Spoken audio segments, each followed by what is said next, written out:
mbégte di leen nuyu rafetlu seen ànd ak programme Sud FM seen rajo Thiès la 102.2 en modulation de fréquence ñoo am mbégte comme ni ñu ko defee également en format élargi fas yéene bokk ak jataay bi ak les sites thiès24.com di nuyu son administrateur fas yéene ànd ak ñoom ci liggéey xam ngeen ne li ay di njàmbat ci wàllu politique mooy wàccaayub élection locale yi ñaar fukki fan ak ñett si weeru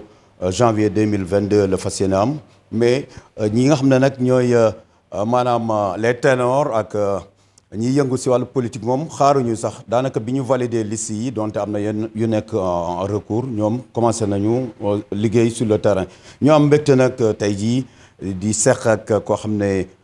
peut-être daan si ñëw duñ ko présenté ku tudd professeur Mbaye Guèye mi ngi bokk si parti bii di République des valeurs bu président Thierno Alassane Sall seen liste di RV Réew Ngor sëñ Mbaye ñu ngi lay nuyu bàyyi la nga nuyoog askanu jamono ñi lay seetaan rawatina waa Thiès. voilà donc salaamaaleykum wa rahmatullah sëñ Babacar maa ngi leen di nuyu maa ngi nuyu tamit ñi nga xam ne ñoo ngay liggéeyal di nuyu seen organe de presse yi ngeen fi indi di rafetlu vraiment initiative bi ngeen am ngeen ñuy wane ñu mën a wax vraiment ñun ñooy ñan ci fu ñu bokk ak lan lu ñu tax a jóg maa ngi nuyu militant la République des valeurs maa ngi nuyu militante yi aussi di nuyu góor di nuyu jigéen di nuyu ñi nga xam ne ñoo nekk ci gox-gox yëpp di nuyu waa Sénégal yëpp di leen jaajëfal vraiment ci initiative bi. voilà di fàttali rek mbokk yi am nañu fanweeri minutes yoo xam ne fas yéene nañu waxtaan si li nga xam ne mooy solop élection yi ñu jëm participation République des valeurs Réew Ngor xam na ne yéen da ngeen demal seen bopp. au moment où ñu bare ñu ngi xalaat Sénégal nag coalition yu bare na beneen bi aussi lan ngeen fas yéeneel waa Thiès pourquoi aussi ngeen bëgg bokk si élection yooyu daan si mais surtout. seen leader Thierno Alassane Sall nga xam ne dootuñu ko présenté Sénégal rawatina Thiès mais laata loolu professeur Mbaye Guèye pour ñi la yàggoon dégg sax amuñoon occasion gis la tey si télé yi professeur Mbaye Guèye mooy kan. merci voilà donc Babacar professeur Mbaye Guèye c'est un enseignant koo xam ni day former ay professeur di jàngale linguistique di jàngale phonétique ci daara yu mag yi nekk Dakar. dëkk Thiès gi yaru Thiès gi te incha allah bëgg a jàppale waa Thiès ñu xam ñoom ñooy kan fan la ñu war a teg seen tànk ak nan la ñu war a taxawee ci biir élection yi nga xam ne ci la ñu jëm. 2017 ngeen taxawal République des valeurs. kañ nga tàmbali politique. waaw man nag maa ngi tàmbali politique en 2017. ah oui avec le frère camarade Thierno Alassane Sall muy nit koo xam ne vraiment nit ku dëggu la. j'ai beaucoup hésité nag bi may dugg ci politique dama hésité lool ma xam ni. il faut ma xool kan laay àndal ak ci ban parti laay bokk moo tax ma gis ni Thierno Alassane Sall nit la koo xam ni ku ñu war a àndal la ndax ay waxu démbam ak jëfi démbam ñooy waxu tayam ak jëfi tayam. ndax dañ ko toog rek ne Thiès wala comme ni ñuy wax ne Thiès wala plus souvent dañuy sot di faral seen mbokk ndax acte yi mu posé woon ba démissionné ñuy xam ne démissionné yombul Sénégalais di ko def loolu moo tax yow en tant que haut cadre un universitaire. nga ñëw ne kii doy na ma wala programme acte yi mu posé moo tax. waaw Babacar wax nga lépp xam nga bu fekkee niveau bi ñu nekk ci njàng ak ci gëstu yàlla may ñu mën a ràññee ak ràññeente dama xam ni politique nekkuma nit koo xam ni dañuy jële yóbbaale ma avec une fibre émotionnelle maanaam gis nit ñu tuutal ko wala gis nit ñëpp topp ko man topp ko man meluma ci loolu nekkuma ci loolu voilà donc li ma dugal ci politique mooy au moins redresser manquement yi fi nekk loraange gi fi nekk ak injustice bi nga xam ne moo nekk ci biir société bi en général dans le pays mais aussi ci nga xam ne mooy Thiès gi nga xam ne fi la ñuy juddoo fi la ñuy yaroo mu nekk yoo xam ne dafa doy waar lool bi ñu nekkee gone ba léegi gis nañ daal Thiès développement bi mu war a am li fi war a nekk fi loola tax ñu dugg ci politique. c'est loolu nga ne seen camarade Thierno Alassane Sall moo leen si doy. xam naa daan ñëw sax si profilam. mais léegi avant ñu tàmbalee yaa ngi may wax ne bokkoo si liste yi xam naa daan ñëw si biir liste yi. voilà lu tax. voilà Babacar xam nga nekk ci liste yi. du tee. nga bañ a liggéey pour sa gox. man je me dis que liste yi am na ñoo xam ne ñoo ci war a nekk ay nit ñu jub. ay nit ñu baax ça veut pas dire que nag jubuma baaxuma mais dafa am ñoo xam ne ñoo commencé woon liggéey bi nekk ci liggéey bi du début jusqu'à aujourd'hui ñu bëgg bàyyi leen ba pare nag du leen bàyyi lool dañ leen di encadrer jàppale leen ci nga xam ne moom la ñu bëgg ci biir gox bi muy Thiès. voilà est-ce que c'est pas également mu xatoon trop ñenn ñi ñëpp bëgg dugg nga ni non bàyyil ma génn terewul dinaa def li ma war a def mooy dem wax ak waa Thiès pour ñu jàppale la liste Hervé Réew Ngor ñu bàyyi ñeneen ñu dugg. Autrement dit ndax investiture yi méttiwul woon seen côté. Non, man j'ai mis tout le monde à l'aise parce que xam naa ni li ñu tax a jóg. du nekk ci ay liste li ñu tax a jóg mooy jàppale le président Thierno Alassane Sall jàppale képp koo xam ni Thierno am na ci moom yaakaar jàppale tam ñi nga xam ne am nañ ci Thierno yaakaar pour ñu mën a téye maire yi nga xam ne moo fi nekk. ñu mën a liggéey ci maire yi redresser yu bon yi nga xam ne ñoo fi nekk yoo xam ne bu ñu toogoon fii di ko énumérer ba suba du ñu jeex. loolu la mais du maanaam liste yu fees wala ay xëccoo man ku ma gis ak fa ma nekk parce que je suis un syndicaliste de formation. bi ma nekkee ci lycée yi. ñun ñoo créé woon li ñuy tuddee SAEMS. c'était en 2003 et en 2004. du temps de ñoom Mbaye Fall yi ak ñi bëri ñoo xam ne. ñoo fi nekk ñoom voilà ñoo fi nekkoon. ñu ànd ci jàpp créé ko ba nga xam ne actuellement les gens sont à 8000 membres et poussières. Et en passant je remercie vraiment l'actuel secrétaire général Saourou Sène. Saourou Sène voilà. mbokk yi ñuy dalal professeur Mbaye Gueye bokk si Hervé Réew Ngor République des Valeurs ngeen taxawal que 2017.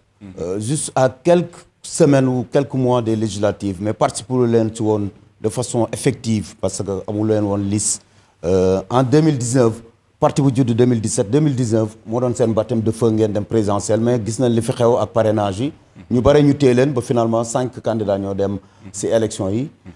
mel na ne kon 2022 moo fas yéene doon seen test grandeur nature nan ngeen fas yéene dem si élection locale yi ñuy waajal pourquoi Hervé Réew Ngor jàpp ne moom dafa war a demal ci liste boppam surtout ñu bare jaaxal na leen loo tax demu leen ci coalition. Bien merci beaucoup pour cette question loolu tam dinañu permettre ñu wax nit ñi expliquer la li nga xam ne moo fi xewoon. ndax 2019 nag avec les parrainages là ñun dañoo pare woon. ndax amoon nañu presque 8000 signatures et quelques. en ce moment j'étais à Dakar te maa ngi bokkoon ci équipe bi nga xam ne ñoo ci nekkoon di ko traité. le frère camarade Thierno Alassane Sall wër na Sénégal yépp temps yooyu. duggoon na fu mu dem fu ne dañ naan ko bul wax ndax nit ku mel ne yow maanaam dafa nekk loo xam ne dafa rare ci Sénégal mënatuñ ko am. parce que c'est quelqu'un vraiment à l'image de Mamadou Dia à l'image de Cheikh Anta Diop. parce que dañ nekk ñoo xam ne dañuy sacrifier wu seen bopp ngir askan wi ngir réew mi parce que acte yi mu posé yi nga xam ne daf ko def man na gisaguma kenn koo xam ni Sénégal daf nga ko dans l'arène politique mooy lu mel ni salaire. 15 millions nga wàññi ko ba 5 millions. mooy bi mu nekk ARTP. mais bien sûr ñu ñëpp ko xam. mooy ki nga xam ni dafa jël le culte de la démission maanaam nit nga nekk foo xam ni gisoo fa sa bopp yëgoo fa sa bopp ñu bëgg laa def loolu yoo xam ne dafa bon te baaxul ci réew mi baaxul ci Sénégalais yi baaxul ci xale yi nga xam ne ëllëg dinañuy dund ci biir réew mi nga démissionné. kooku amul gisuma ko fi def amu fi ci Sénégal gi. je prends ma main et je la mets là où il faut donc kooku pare woon na en 2019 avec le système des parrainages mais xam nga bu fekkee da ngay dem au combat wala da ngay dem par exemple à une bataille électorale avec nit koo xam ni xamul kaddu parce que nit day xam kaddu mooy lan kaddu sunu maam yi moom lañ yoroon kaddu moo doon signature kaddu moo doon nit bu ñu nee nite waaye kooku nga xam ne mooy président bi nekk fi ba léegi kaddoom jëratul dara kaddoom dafa woyof. waaw mais yéen a bokkoon seen APR parce que ce leader aussi Thierno Alassane Sall moo nekkoon le responsable des cadres de l'APR. waaw mais bien sûr mais gis nga li xew après Babacar gis nga lu xew. waaw mais en tout cas 2008 ba 2017 yéen a àndoon est-ce que bi ngeen ànd xamoon ngeen ne du respecter kaddoom wala l'histoire du pétrole là bon ak problème total bi tax Thierno Alassane Sall démissionné fa ngeen commencé xam nag réellement l'homme bi ngeen àndal. xam nga nit. bu fekkee juddoo ak moom yaroo ak moom wala liggéeyoo ak moom as tuut doo ko mën a xam parce que yéen ñëpp xam nga ni Thierno Macky Sall day nëbb fu muy jëm day même politique bi muy def day nëbbatu gis nga Thierno mi ngi door a commencé xam nit ki ci biñ ko joxee salaire u 15 millions mu ni ko il faut ñu wàññi ko sonn na ci lool avant ñu wàññi salaire boobu après sax ci salaire u directeur yu bëri ci lañ commencé daal di koy aligné daal di koy wàññi mais fi nga xamee ni fi la xamee ni nit kooku du nit koo xam ne ku ñu war a àndal la mooy bi mu demee pétrole bi génn kooku gis ni moom pétrole bi il faut mu jëriñ ci wala pétrole bi il faut mu am loo xam ni dana ci am sedd lu mu sedd occidentaux yi lu mu sedd français yi mu ni man lool du ma ci dugg mu ni lool man du ma ci wax mu ni loolu sama xeex mooy maag yow nga dem ma dem wala li ma bëgg nga def ko parce que appel d'offre fi amoon ñi nga xam ne ñoo ko gañoon sa waay gis ni effectivement ñi gagné woon appel d'offre bi ñi la le président ni ko da ngay téye sa loxo mu jël démission daal di ko fay teg. gis nga kooku ngay wax Thierno Alassane Sall boobu ngay wax parce que par exemple on va y venir parce que la question vraiment tourne autour parce que question bi aussi moo doon lu tax ngeen demal seen bopp. voilà c'est-à-dire que ba mu nekkee biir APR xam nga mooy APR mooy yoroon cercle des cadres mais foofu ña fa nekkoon ñëpp boo leen laajee kan moo doon Thierno ci dëgg rek la nekk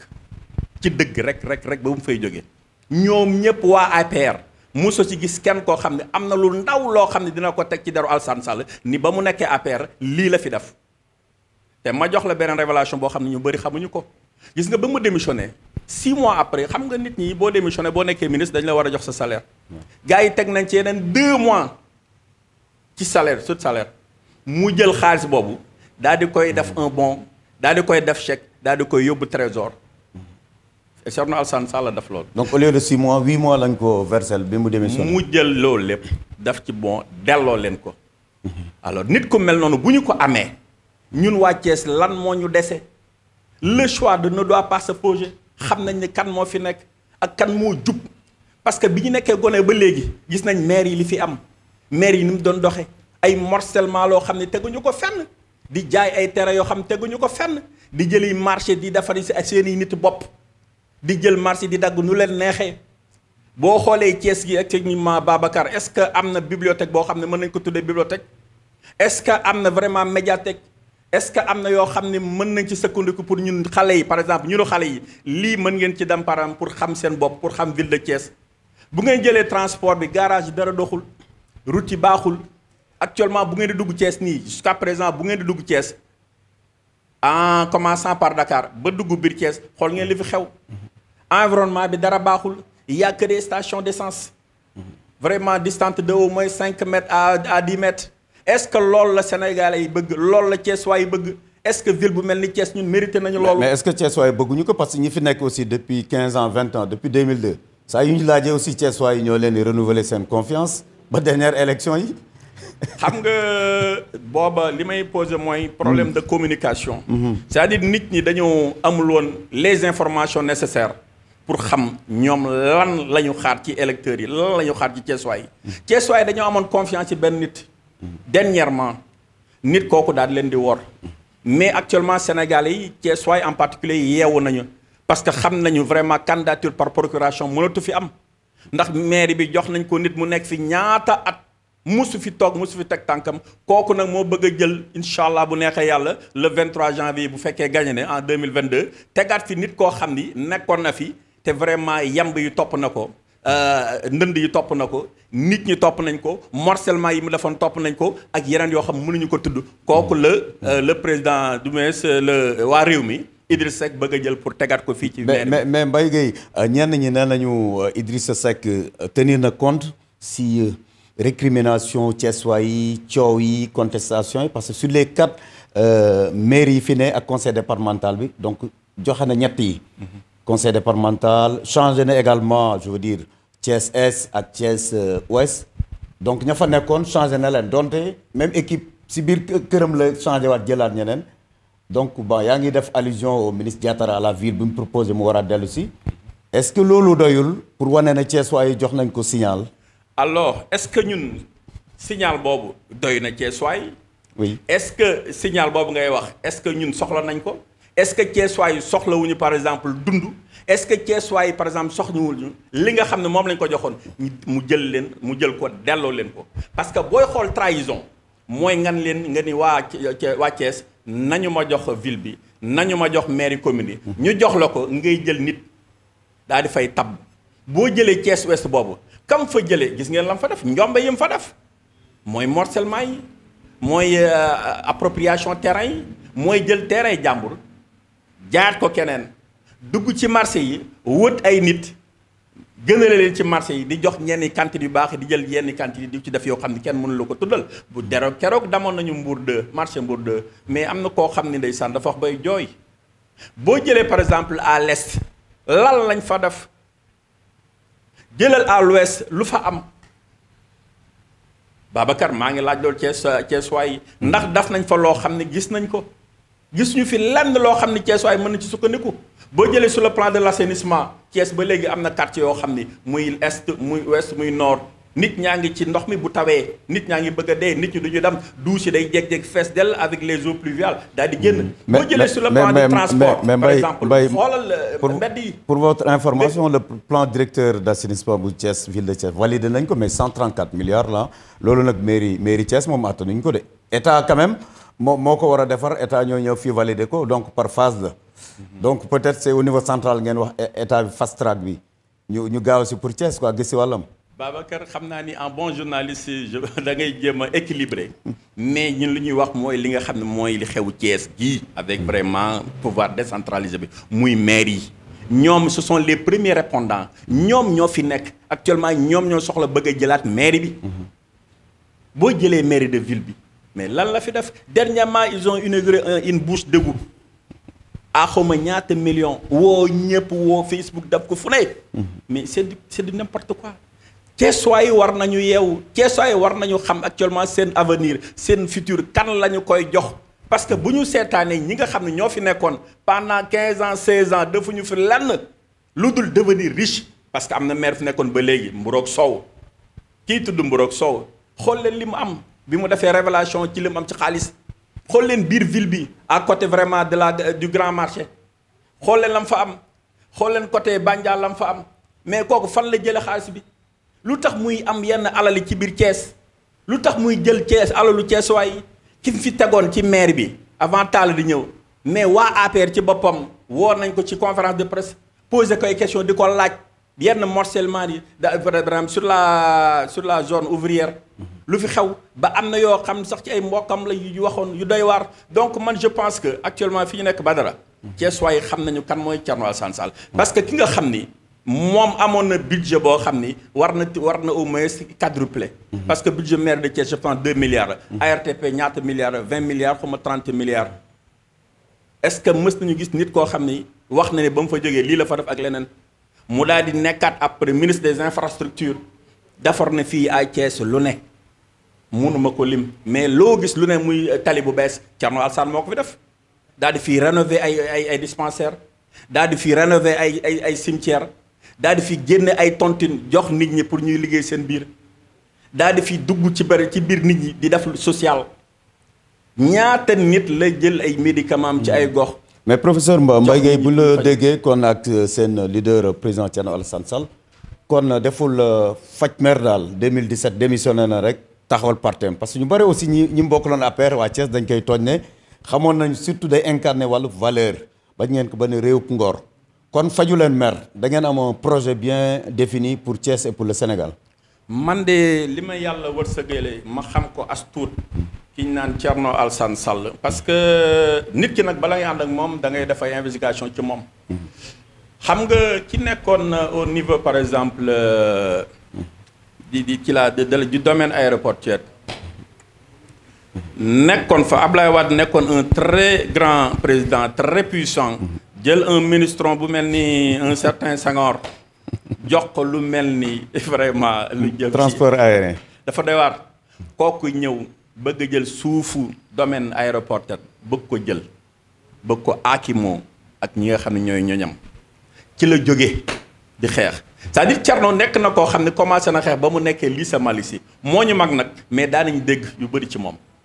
vraiment mouvement estudiantin yi mi ngi ci woon. donc bu demee ba nekk ministre.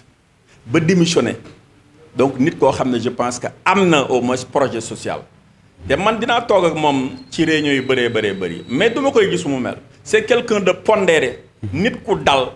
nit ku jullite nit ku yëg nit musuma ko gisee fu mu mer musuma ko gisee foo xam ne wax na ba kàddum jóg ci kaw. waaw mais nan ngeen di def pour que Thiessois yi gën ko xam surtout la nouvelle génération parce que génération ñi nekkoon moom lycée Malick Sy ñëpp vraiment douté wuñu si courage am intelligence macha allah wane na ko également bi mu nekk aux affaires mais il faut ngeen vendre le produit Thierno Alassane Sall tey surtout que candidat la à la ville et à l'ouest justement bu ñu ñëwee tey si investiture pourquoi ngeen bàyyi ko mu dékku loolu yëpp c'est pas un pari risqué bëgg demander ville bi en même temps Thiès ouest. non attends non dékkuwul c'est-à-dire que dañoo nekk ci benn parti boo xam ni c'est bien organisé. et que lépp loo xam ne dañ koy teg dafa am benn cellule des cadres boo xam ni yàlla def na ma nekk ci biir. da ngeen koy waxtaanee. dañu koy waxtaanee. fii à Thiès on a un comité électoral boo xam ni ñi ngi ci waxtaane lépp d'ailleurs sax tout à l'heure ci nga ñu fekkoon ñu nekkoon ci. donc lépp loo xam ne parti bi décidé na ko ci la ñuy nekk moom dina ci joxe nag ay instructions ak ay recommandations. mais vraiment du loo xam ni dañ koy imposer ñenn ñi wala ñu koy imposer. parce que gis nga pour ñu xam Thierno Alassane Sall je pense que am na keroog dama demoon gare routière benn vieux ni ma Guèye c'est pas la peine ngay wax ci Thierno c'est bon ñun xam nañ nit ki li ñu daloon ces dernières années du ñu dalaat ñun xam nañ kan mooy Thierno. Thierno à Thiès il est très bien connu. il est très bien connu et je sais que au soir du 23 janvier 2022 incha allah ñëpp dinañu xam ne vraiment kan la. ak nan la ja ak fu mu jaar ak pourquoi. gars yi jàll Thierno Alassane Sall daal di koy votel daal di koy jox mairie Thiès Est mairie Thiès Ouest mairie Thiès Nord ak la mairie de la ville. mais góor googu wax leen loolu gaaru Thiès mbaa du leen naaguloo aussi ngeen jàpp ne lépp mokk na parce que une élection n'est pas gagnée d'avance Mbaye Guèye. non attends Babacar man dama joxe exemple rek. mais yow fi nga nekk wóor na ma ni fi nga dëkk. boo defoon benn sonde boo xam nga jël fukki nit nga leen ndax xam ngeen Thierno Alassane Sall juróom-ñetti wala juróom-ñeent dañ ko xam. parce que non mais boobu moom pour xam naa dina leen arranger HLM route de Dakar bi ma dëkk moom école bi fa la jàng woon defaraat na ko foofu moom il est connu là-bas. mais maintenant il y a d'autres quartiers populaires à l'ouest et dans le reste de la ville. est-ce que xam nañ ko ni ñu ko war a xamee foofu. waaw mais damal nord au nord bi nga xam ne fa la mon ami le maire la Diallo nekk. am na benn télé bu ñu tase woon. nee naa ko yow sa dispensaire boobu loo fa def. Thierno Alassane moo ko réfectionné à hauteur de 600 000 francs. bon dispensaire ngent. am na ñaari écoles yoo fa nekk ñaari école élémentaire yoo xam ne Thierno Alassane Sall moo leen réfectionné rénové leen. am na fa tam beneen école boo xam ni dafa nekkoon ci ndox mi. biir ngent Thierno Alassane na ko rénové. boo jëlee par exemple kii bi zone kii bi fi ndox mi jaar canal bu kii bi ngent bi mais Thierno moo ko curé. moo ko dindi Massamba Diop mooy fay courant bi à l'école Serigne Issa Deme de ngent. damal est boo demee est télé yi ngay fekk yooyu yëpp Thierno Alassane moo ko fa def. boo demee ci école yi Thierno Alassane la. mais électrification zone est ba jëm ba côté Notto Diobass mais Thierno Alassane ko fa def. mais Mbaye Guèye loolu mais est-ce que Thiessois yi ñu ngi koy xam. parce que également ñi ngeen jàkkaarloo aussi du ñu bàyyi di nga gis ñoo xam ne daañu gis ne lii Mbaye Guèye ko def ñu ñëw naan mais écoutez lii mairie bee ko fi def diwo ko fi def c'est de bonne guerre également. non amuñu lenn loo xam ne ñoom def nañ ko fi lu ñu mën a wax. man au moins maa ngi ñaan équipe bi nga xam ne ñoo fi nekkoon ak ki yoroon mairie bi ñu ni ma lii la ñu def ci Thiès. parce que ki fi nekk maire de ville bi dégg naa yoral na ba léegi les tailleurs là yoral na leen 3 millions. xaw ma ñaata ëpp na ko 40 millions kay. si masque yi fi ki woon. ça c'est grave parce que 100 millions la woon fay na 60 millions yi. mu des ñaata. mu des 40 millions alors donc anam. mais nag ci temps corona bi da leen bëggoon jàppale. wala peut-être yéen bu ngeen ñëwee di ngeen fay bor boobu. mais damal Thiès Ouest la fa Thierno Alassane def Thiès Ouest boobu boo demee par exemple kii Mbour 1. Mbour 2 Mbour 3 adduction d'eau yi mu fay gis moo ko fa def. électrification moo ko fa def. mais boobu est-ce que c'est pas bi mu nekkee aux affaires là en tant que ministre de la République il avait les moyens. mais tant mieux mais xam nga fekkee moyen la. ay propre moyen la mën nañu wax parce que gis nga nguur gi nga xam ne ñoom la ñu jànkaloon bu fekkoon car na am na foo xam ne luubal na fa xaalis nguur gi du ko bàyyi mukk mu nekk à l'aise di politique pour Thiessois yi pour le devenir des Sénégalais. macha allah rabbi. Mbaye Guèye 2 minutes moo ñu dese. le temps est allé vite mais c'est important xam naa on aura peut-être d'autres occasions ngeen gën a développer surtout seen programme. Merci. mais jàpp ngeen ñi fi nekkoon moom amuñu benn chance que Thiessois yi daañu jël seen responsabilité le 23 janvier. oui Babacar nag gis nga maa ngi ñaan yàlla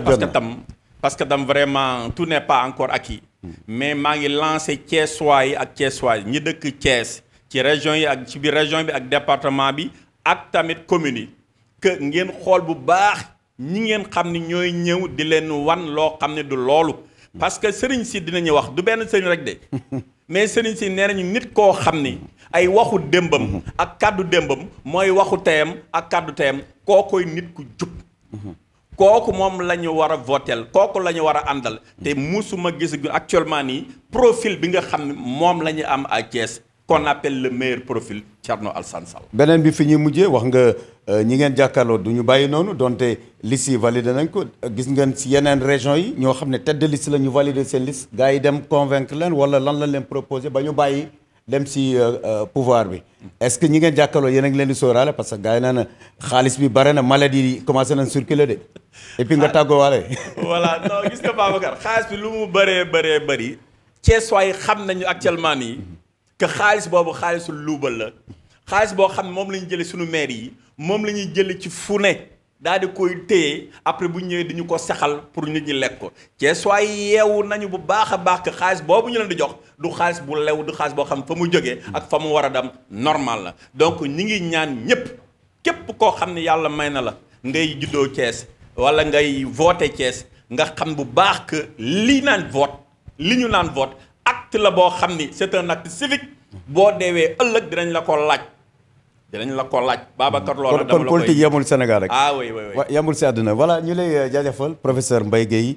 di universitaire formateur à la FASTEF wala à l'UCAD vous êtes formateur à l'UCAD. oui chargé de cours à la FASTEF. voilà à la FASTEF foofu la ñuy tàggatee professeurs yi. ñoo amoon mbégte di ko dalal mu bokk également si celui des cadres bu RV République des Valeurs. amoon nañ mbégte vraiment di la dalal mais également si ni ñu dalalee parce que également. émission bi dañ ko décentraliser fekk si leen fii seen siège et puis décor bu yanj bi di jaajëfal également suñu naataango yi di le doyen Mbaye Samb Thiès 24 avec notre ami Serigne Samb à la caméra mbégte doon leen présenter seen émission spéciale bi nga xam ne ñu ngi ko doon defee fii tey si siège u RV République des Valeurs amoon mbégte doon dalal Mbaye Gueye mbokk yi jërë ngeen jëf ba beneen yoon ak beneen invité si beneen jataay en route pour les locales de 2022